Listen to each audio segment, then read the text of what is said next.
You don't make men safe by making them weak. A harmless man is not a good man. Even though you might be tough in a street fight or in a fist fight with someone, when you're facing death, well, that's a whole nother level. I know I often say this is one of my favorite Jordan Peterson clips of all time, but this one is genuinely and by far my favorite Peterson clip of all time. Because the ideas put forward in this clip changed the way that I view myself and the world completely. And at the end of this video, I've got a question and actually a challenge for you all that I would love for as many of you to participate in as possible. So stick around for that. And with that, let's get into the clips. To think that there's a warrior temperament is a perfectly reasonable thing to think. I mean, there's been whole cultures, many cultures, who were devoted to fostering that warrior mentality.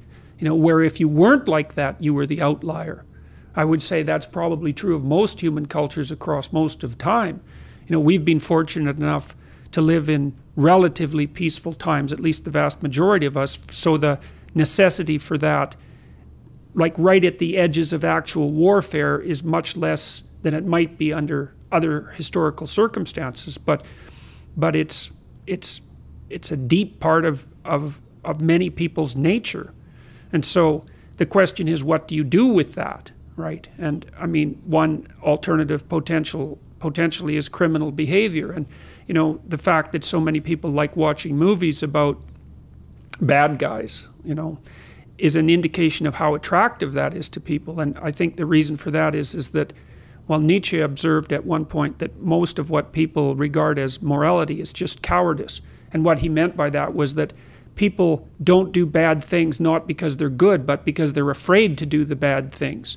And then when they see people do the bad things, they're actually really deeply attracted by that, because it speaks to part of them that could go beyond the rules. And that's actually a necessary part. It's a really necessary part. Like, you don't make men safe by making them weak.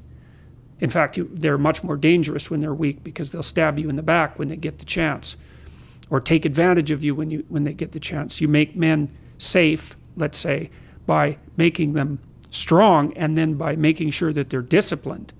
And so, you know, you've got people like you have got this, let's say, warrior mentality that's a deep part of their temperament, and then you have some choices about what you might do with that. You might try to discipline it and bring it under voluntary control and integrate it into your character, in which then it can make you someone who's stalwart and indomitable and who will move forward, you know, in the face of tremendous risk. And well, that's the optimal pathway if you have that kind of temperament. I think, like, it's the men that have the most, what would you call it?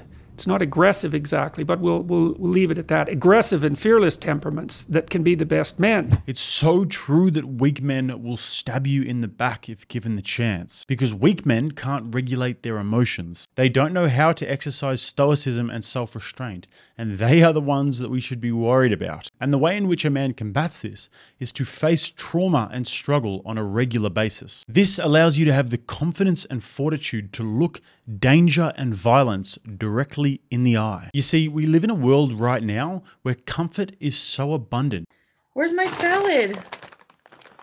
I forgot to order salad. Oh my God, I'm stupid. And it's not a bad problem to have. I mean, I can certainly think of worse problems to have, but in times gone by, men have had to build this fortitude because they had to fight the wars, they had to work in the coal mines, they had to hunt for woolly mammoths, because if they didn't, then nobody survives. Nowadays, especially in the Western world, one has to actively seek out discomfort, whether that be signing up for a combat sports gym and doing a fight, or signing up for a marathon, or voluntarily and willingly and consciously taking responsibility for your own life and those around you. And obviously, it's much easier in the short term to not do those things. So vast amounts of men are taking that easy option, and in the process becoming docile, fragile men who are slaves to their emotions and slaves to their impulses. Because like I said, we live in a world where one can get away with that. Because like the old saying goes, hard times create strong men create good times create weak men. And another favorite saying of mine is that it's better to be a warrior in a garden than a gardener in a war. But what the feminist narrative nowadays will tell you is the exact opposite. They'll tell you that men should be more like women, that what we do should be dictated by our feelings and what makes us feel good in the moment, that men should be more passive and docile and gentle. But that is totally wrong, and there is not a conceivably worse solution than that to the issues that confront men in today's day. That is actually the opposite to the solution. The solution is that men need to be armed and dangerous, which is exactly why I always say that and why it's my slogan. Armed and dangerous not only in the physical sense, but also with ideas and knowledge and being able to stand your ground in any realm, but also knowing what you've got and having the temperance and self-control to only use it when absolutely necessary. And we will have those moments in our lives because evil and malevolence is always just around the corner. So you'd better be ready to face it when it comes and not just crumble and cry in a corner, which is exactly what Jordan Peterson is about to talk about. Well, you know, and you mentioned the SEAL types, and I've met a number of people like that. You know, they're capable of breaking rules, let's say, or maybe even inclined to break them. But I also think that, and this is part of the reason that I'm an admirer of Carl Jung, because Jung makes it very clear that, see, he was very interested in the barriers to enlightenment. Because if there's such a thing as being enlightened, let's say, then why isn't everyone enlightened? If it's just a matter of taking the glorious route and following your bliss, let's say, it's like, well, that sounds pretty easy. Why isn't everyone enlightened? But Jung's thinking isn't like that at all. You know, he believed that in order to transform your personality, that first of all, you had to be disciplined, that's for sure. But you also had to integrate that part of you that was terrible and capable of breaking rules and make it part of you. And so then, and I really like that idea. Well, here's an example. So, guys, if you enjoy this clip and if you enjoy Dr. Peterson, if you like these breakdowns, then help a brother out by leaving me a like on the video and also leave me a comment with your response to my question at the end of the video. And if you haven't already, subscribe to the channel and welcome. Back to the clips. So about 20 years ago, I would say, there was a newspaper headline in one of Canada's major newspapers, and it was the Minister of Foreign Affairs at that time, Lloyd Axworthy, and he was talking about what had happened with Milosevic in the former Soviet Union in Yugoslavia and the atrocities that were being committed. And he said that he was caught unawares by that because he didn't have the imagination for that kind of evil. And I thought, well, you know, you think that what you're doing is signaling your virtue by making a statement like that. But from my perspective, all you're doing is stating your cowardice and your historical ignorance, because if you're going to be Minister of Foreign Affairs, you bloody well better have imagination for that kind of evil, because if you don't, then anyone who does wins. They beat you. And so you know, and again, in the Harry Potter stories, you see he's touched by evil, right? He actually has a soul fragment that's embedded within him that's as black as anything can possibly be. That's why he could talk to snakes. But without that, he wouldn't be able to have any victory. And that's exactly right psychologically. Unless you can think the way that an evil person thinks, then you're defenseless against them, because they'll go places you can't imagine and then they win. And so the best men I've met, it was interesting even when I was in junior high and high school, because most of my friends dropped out, you know, by the time they were grade 10, thereabouts. And a lot of them were guys who developed physically. They're pretty powerful, and they were just damn sick of putting up their hand to go to the bathroom. It was like, you know, they're not doing that anymore. One of my friends got kicked out when he sort of challenged the gym teacher, you know, physically. And the gym teacher, he could do an iron cross. He was a tough guy, and so it was no trivial matter for my friend to stand up to him, but he got expelled anyways. But, you know, I noticed that it wasn't, it was often the kids whose character I admired that either quit or got expelled, and they were the tougher guys who were just sick and tired of following rules that didn't take into account their character, and then they'd go off and work in the oil rigs or whatever, and you could do that in Alberta at that time. And that was really hard work, you know, so it wasn't like they were necessarily taking the easy path. But like, a harmless man is not a good man. A good man is a very, very dangerous man who has that under voluntary control. Understanding what Jordan Peterson just said was one of the most profound penny drop moments of my life. A harmless man is not a good man.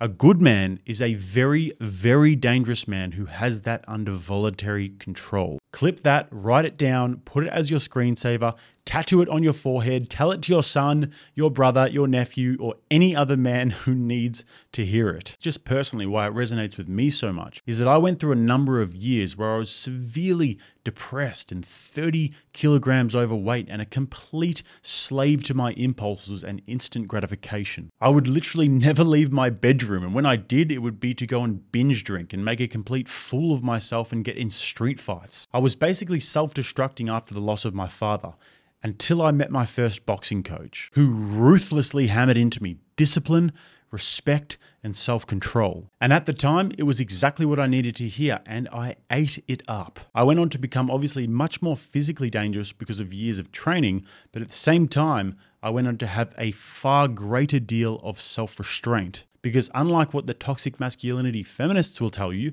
those two things perfectly correlate. And I can safely say that having been involved with the combat sports industry for quite a while now, all of the best men that I have ever met have all been extremely dangerous men with that under voluntary control. And for that matter, all of the men that I admire the most and all of the men that I look up to most throughout history have all been the same. And moreover, all of the worst men that I've ever met have all been passive, weak men. Men that are too scared to say things to your face. The ones that are ready to stab you in the back or run off with the money as soon as you turn your back. And here's the way that I see it. My older brother and I use this analogy a lot. Every man has a dog inside him. You can either train that dog every day by practicing discipline and delayed gratification, or you can ignore it and let it go feral and let it become a danger to yourself and others. And I believe that masculinity is the exact same. Either you take that masculine energy, testosterone, whatever you want to call it, and you embrace it, you understand it, and you channel it, and use it to become unbelievably powerful and achieve great things and be focused and reach new heights in your life, or you cower away and you run from it, you deny it, ignore it, and let it fester inside you until you become a volatile male feminist. And Jocko's about to explain and build on this point beautifully. And then after this, I've got a challenge for everybody. And you know, you also see that, like one of the central female stories, let's say, if the hero archetype is the central male story, there are variants of hero archetypes that are relevant to women, and one of them is Beauty and the Beast. And you know, Beauty isn't interested in the guy who isn't the beast.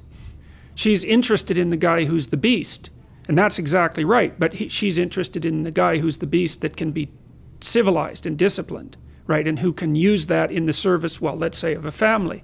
And that's exactly, well, that's exactly how it should be. So I gave a speech, one of my very good friends got married a few years ago, and I gave a speech.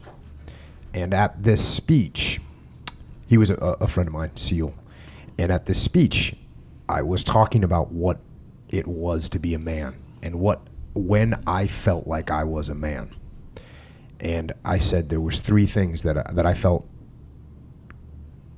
let me transition from being, you know, mentally insecure about who I was as a person to being, okay, I'm actually good with who I am. Number one was learning how to fight.